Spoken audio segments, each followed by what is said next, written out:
Sometimes I think I might be paralyzed, stuck inside a limbo state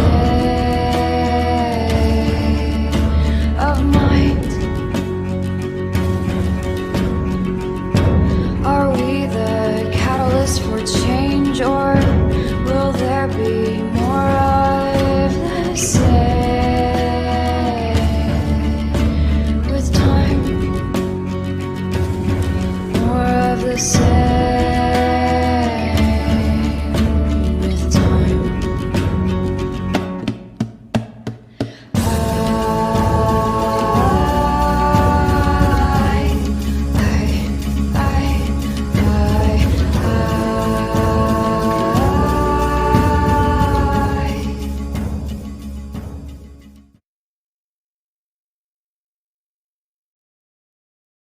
Hey everybody, I wanted to share with you guys, I guess it's a thread or a theory that I find very interesting, and that is, I think it's called like the dead internet theory.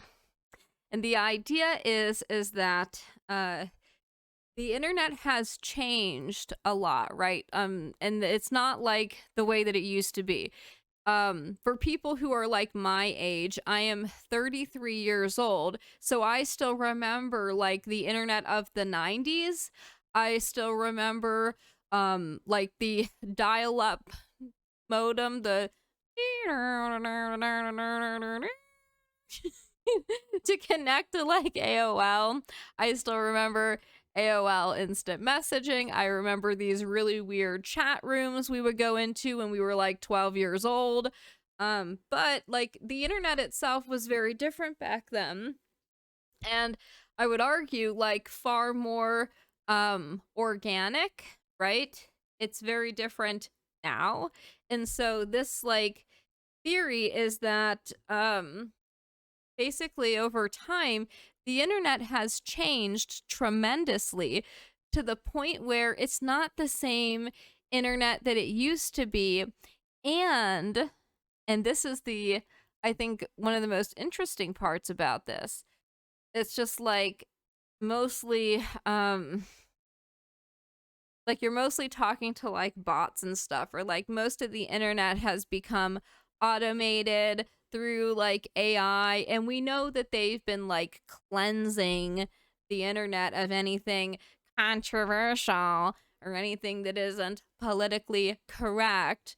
So I want to talk about this article. This is on Agora Road's Macintosh Cafe. I will include the link to this forum thread so y'all can look at this on your own in more detail, but it's called Dead Internet Theory. Most of the internet is fake. This was posted by Illuminati Pirate January of 2021. This theory was originally written by several Anons on /X and WizardChan. They're living in the 90s.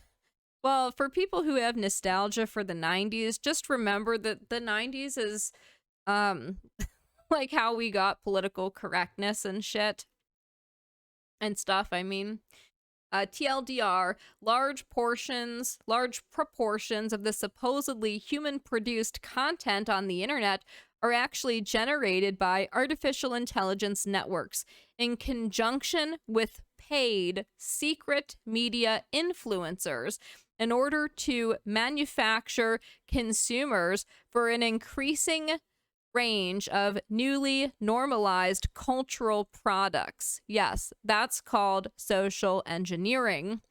Hello, I would like to talk, or rather tell you, about certain suspicions, hunches, and experiences I've had, and I'm sure some of you have as well. Similar themes have been written about across image boards quite a few times, so I know I'm not alone in this. My background is that of an old fag. I've seen it all. I've started going on 4chan in 2006 and followed all the natural roads this implies. I'm in my 30s, and I remember when 4chan had a slash I board, when slash CO was a trial board shunned by basically everyone. When number 34 porn was an obscure interest with very few good artists, and when Moot changed the front page to all of that Web 2.0 BS 4chan has to this very day. I was also among the first right-wingers who were such before it was cool, and I've seen slash Paul, the politically incorrect board, rise and fall. I was there when it mattered, but rather than saying these things out of masturbatory pleasure, I wish to stress that I have acquired a set of observational skills which other genuine old fags share. I'm aware you have no reason to trust my quote-unquote credentials, but I hope you'll read this in good faith. Much of this falls squarely in the fringe territory with a healthy dose of slash X and conspiracy theory up the A. My goal by posting this seemingly jumbled mess is to, how can I put it? I want you to think.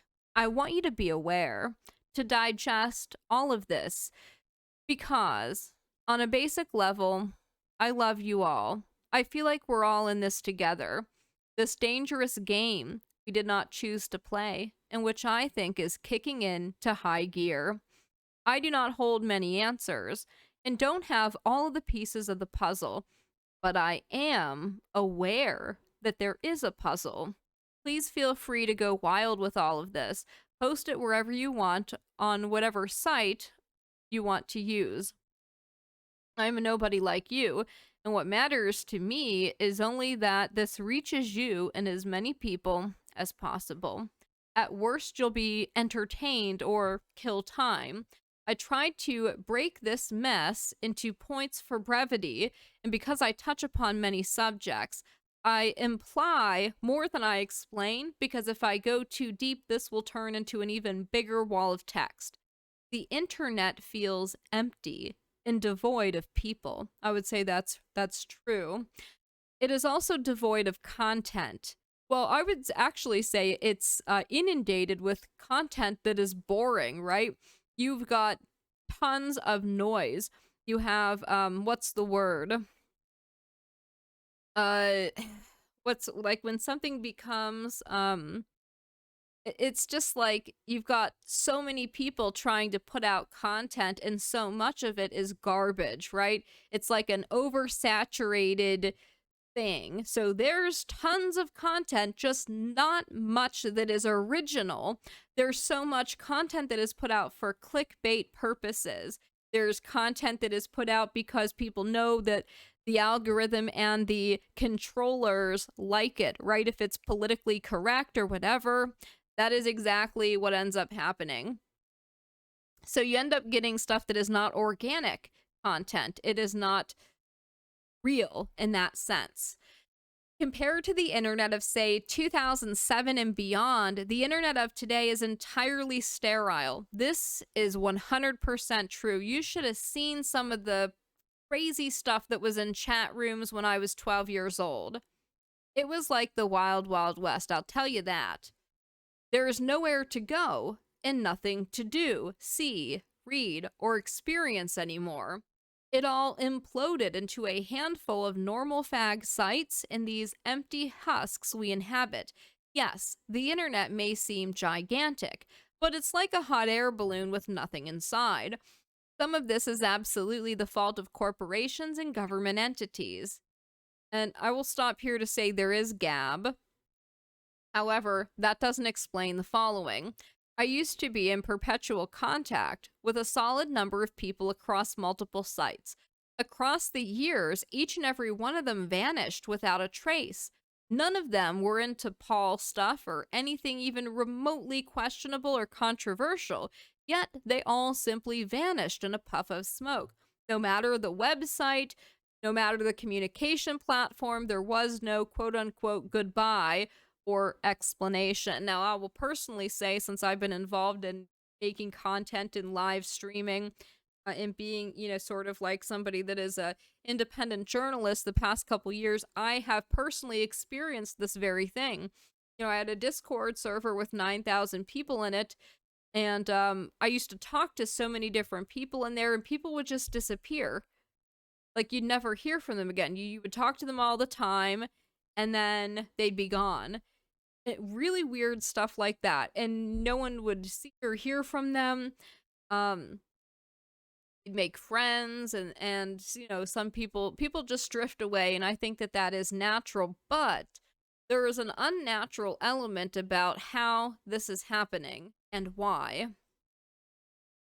I've seen the same threads, the same pictures, and the same replies reposted over and over across the years, to the point of me seeing it as unremarkable. Simply put, thread A would be posted in, say, 2015 and would get its share of replies or pics on, say, /co or /a. Then that very same thread with the same text, pictures, and replies would appear again in 2016 and beyond. This often happens in the same year multiple times as well. Of course, Paul is getting shilled and bot posted to death, but why recycle a completely innocent /a thread? Who is doing this, and why? Stuff like this won't be noticed by your average poster, perhaps, but I and other old fags will inevitably notice it. I think I saw the same happen on other non-image board sites, but I can't vouch for it as strongly as the above because of the time I spent there, not much. What I do vouch for is the news. I've seen news about this or that new and unusual or shocking event year after year after year, but it's the same GD event, usually moons or asteroids. Oh, we've all seen the pink moon, the blood moon, this really rare moon, or whatever. Roughly in 2016 or early 2017, 4chan was filled with posts by someone or something. It wasn't spam. The conversations with it were in real time across multiple boards and multiple threads simultaneously. Its English was grammatically correct, but odd. I'm not a native speaker and thus am sensitive to its misuse. Similar to how a Japanese person may use it. A sense of childlike curiosity and a childlike intellect emanated from these posts.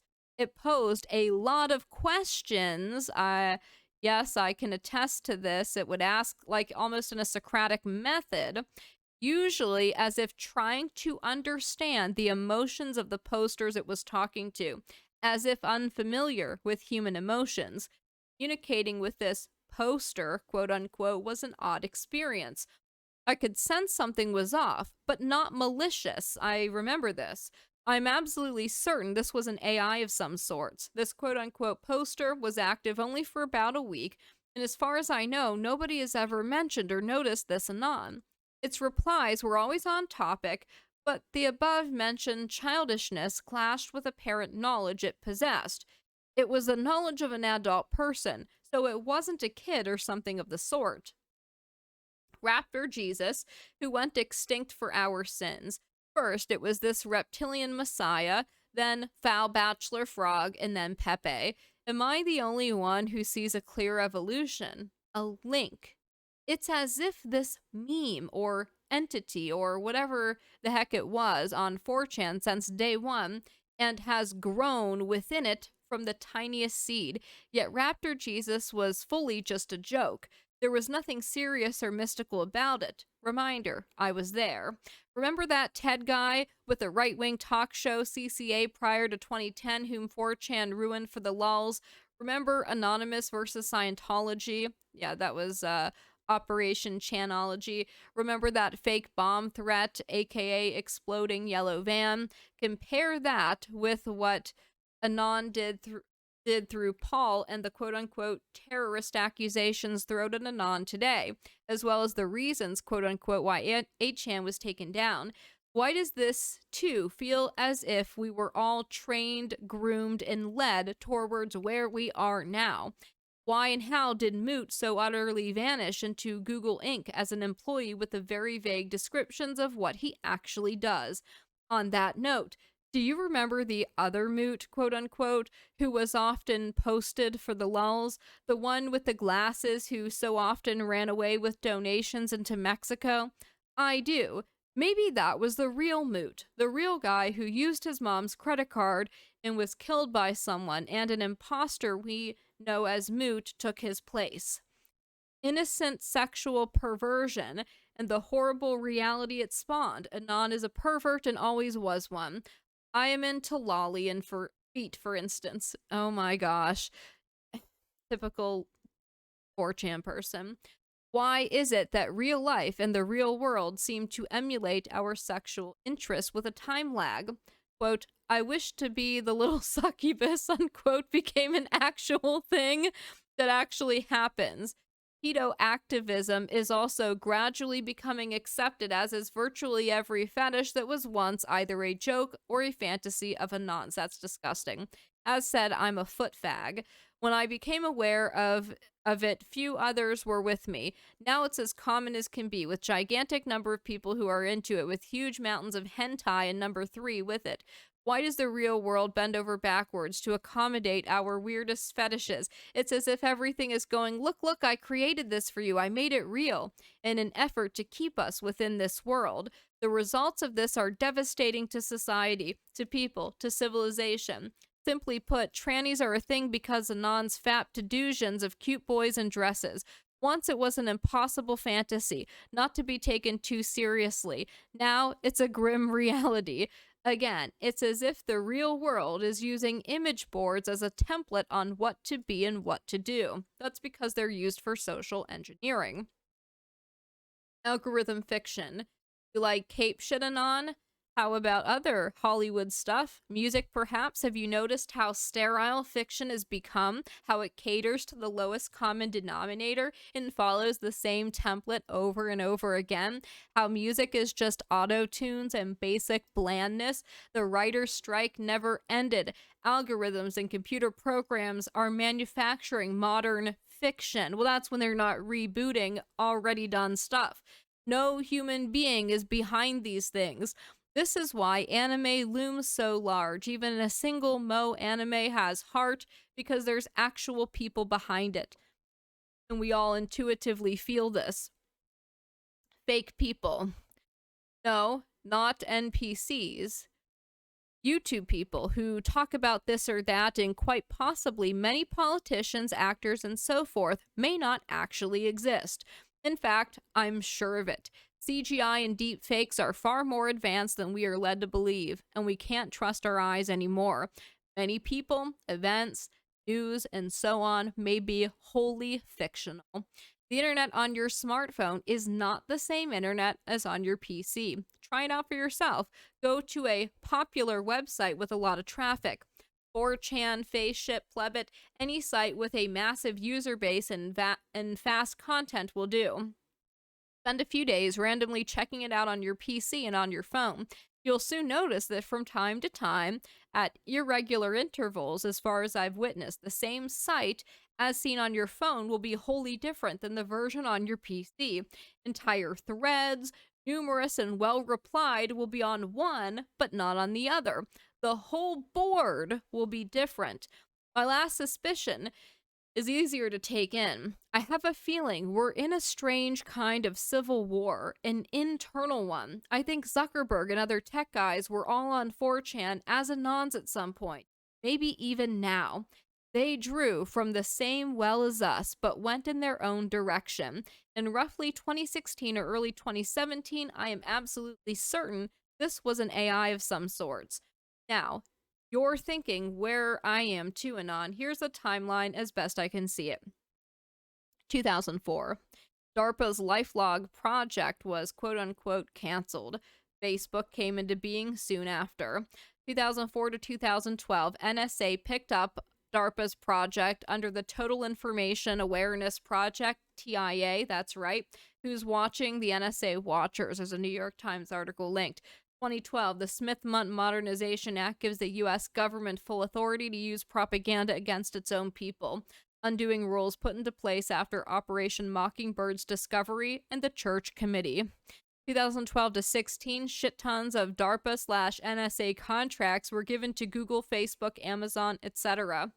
2016, leaked memos dating back to 2016, found in 2018, of Google's Selfish Ledger project. That's right. 2016, Google released a bunch of neurolinguistic machine learning programs in 2016.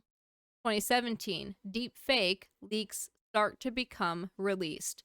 2018 confirmed that for decades now, Reddit, YouTube, etc., vote and view counts are fake and completely manipulated. New York Magazine Intelligencer, how much of the internet is fake? That article is linked. I think it's entirely obvious that what I'm subtly suggesting here, given this setup, but allow me to try to succinctly state my thesis here.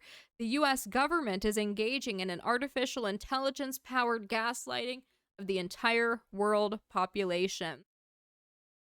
If China, with its social credit score, is recreating psychopaths, then the US government is perfectly recreating Metal Gear Solid 2.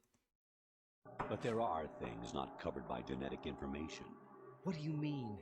Human memories, ideas, culture, history. Genes don't contain any record of human history.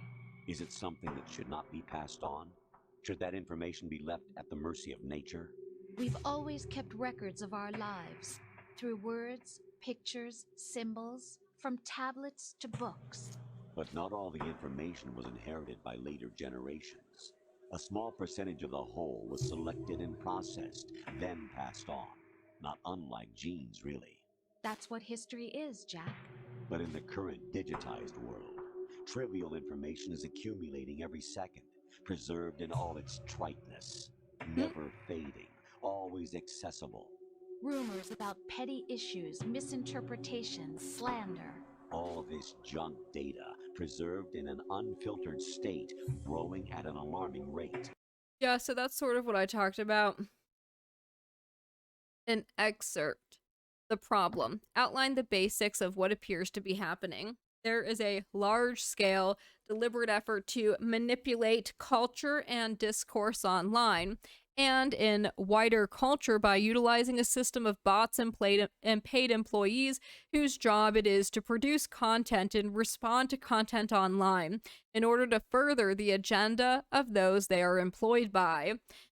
Already, we've seen this in foreign nations, influencing elections by manipulating advertising algorithms on social media in order to push specific candidates.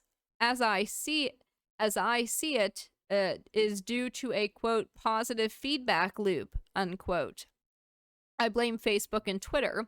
The internet is a fast way to get into, and info is what moves the mind. And the thing is, the mind likes recognition. When the likes were introduced without negative feedback, they created a copy feedback subconscious. They made it so only positive opinions, quote unquote, can be propagated, also accepted, and in its way, negative opinions to be obsolete. Now, everyone is too cowardly to have an opinion, so they copy others they like. They are more likely to follow trends and say what others said. Can you also see it with the paranoia of always wanting to listen to experts? The fast feedback system of the net created a human obsession to be in with trends. Getting away from it makes it so you always feel like you're missing out. To play it safe in a trend is more easy, as you can copy what is already accepted. In this way, the internet and social media, which was supposed to democratize media by allowing users to create whatever content they wanted, has instead been hijacked by a powerful few. Creation of original content is how the internet used to work. Anonymous people were willing to express their opinions and try radical or experimental things. More truly original content, uninfluenced by bots or paid influencers, was created due to anonymity as protection against negative feedback. On the old internet, you could start anew every time you posted something. Now add bots to this, right? Make it so an opinion can be repeated more and more. They are faster than us, bots are. So the positive feedback makes it so we copy the bots and anonymity can't do anything against it because we can't influence the bot like we would a human. This is an easy weapon to manipulate people, so anyone with an agenda can use a bot. Is designed in a way compared to how clickbaits are made, most won't read the content.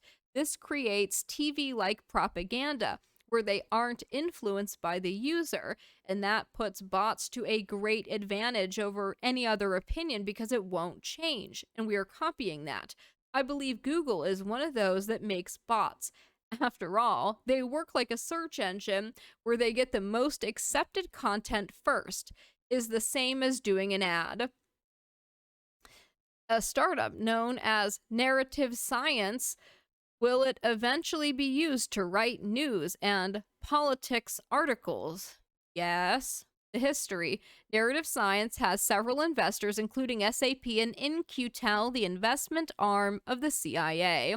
TLDR, the CIA owns software that creates narratives and writes the news. This has been happening since at least 2010. Narrative Science was the name of one of the first companies to make this possible. It gets interesting when you follow the money. Huge funding from a company called In-Q-Tel, literally named after Q from James Bond. I wonder if anything else AI related shares that name.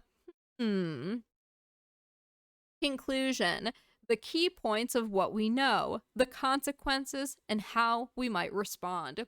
The internet may have slipped out of our control. Need to raise public awareness of this.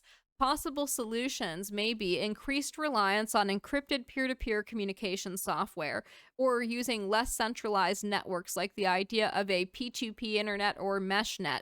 Image boards and their Wild West attitude have allowed for the free exchange of ideas to flow more or less uninhibited, barring Jannies, pedos getting banned, etc. As a result, conscious or otherwise, the cream of the crop of that content that originates here disseminates to the normies in a gradual, stratified way. By the way, pedos should be banned. The structure and culture of image boards has also made it difficult for traditional structures of power and influence to subvert effectively, which is why image boards are pretty much the only vestige of old web-type content. In an attempt to circumvent this, the powers that be are trying to push bots and shills on us in a last-ditch effort to drown out our voices with ones they have more direct control over.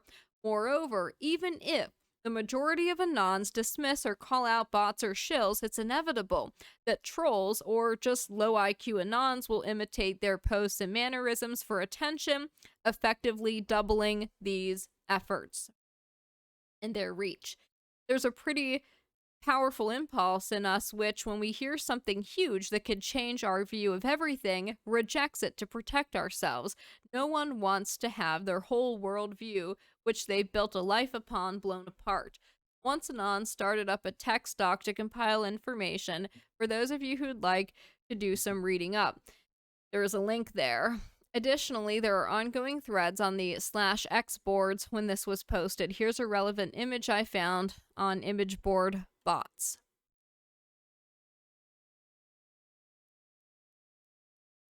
AI is making memes and music. You're schizophrenic, LOL. OpenAI speaks all known languages fluently. Included in those languages are Ruby and Python.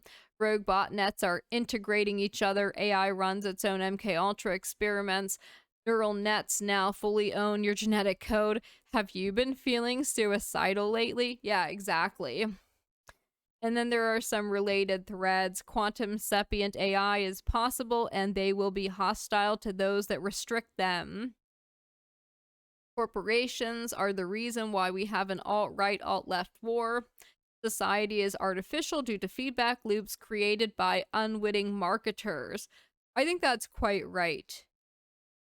The Matrix is real. It is a web of lies we're trapped in. The big lie is representative democracy, and it is important to the plutocrats that voters believe they influence policy, despite there being no evidence that this is the case.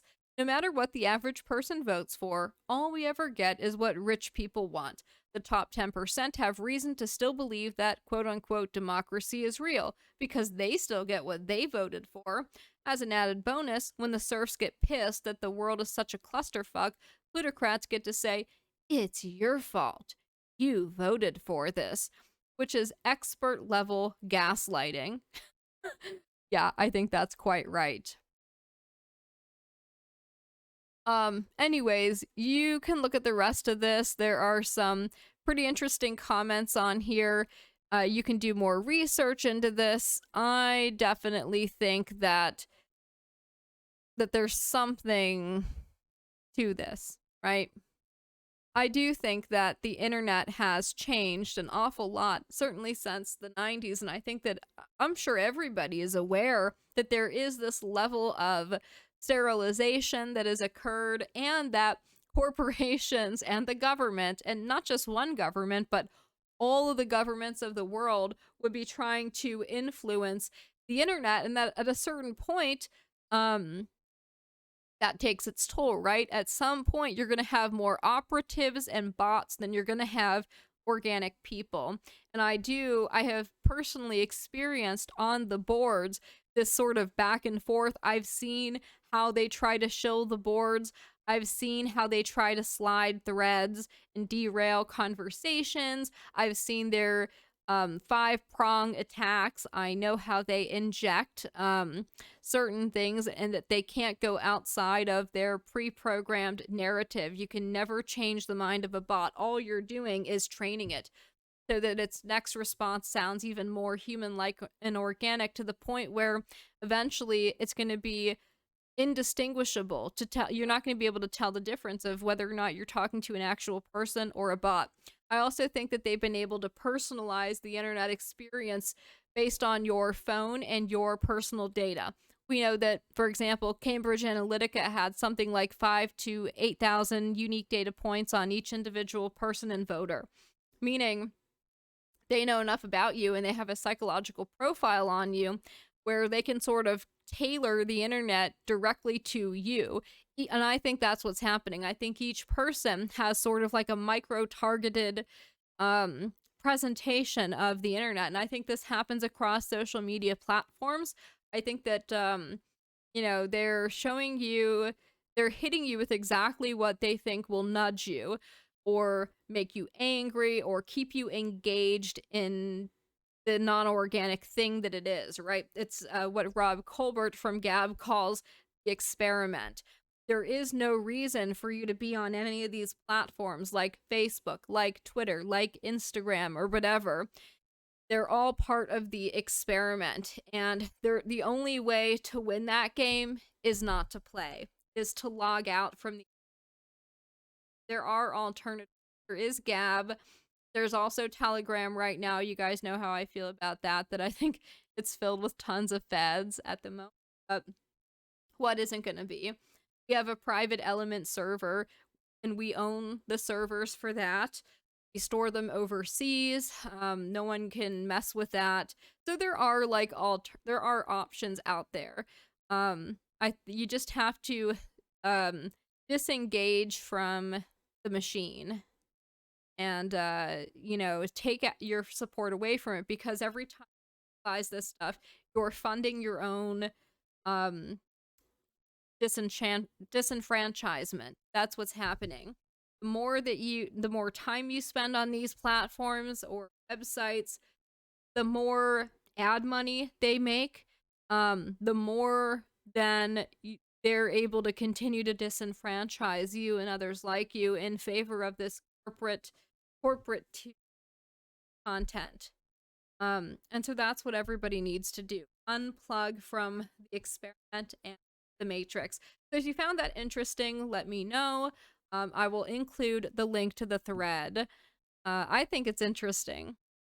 And I personally think that it's definitely on to something.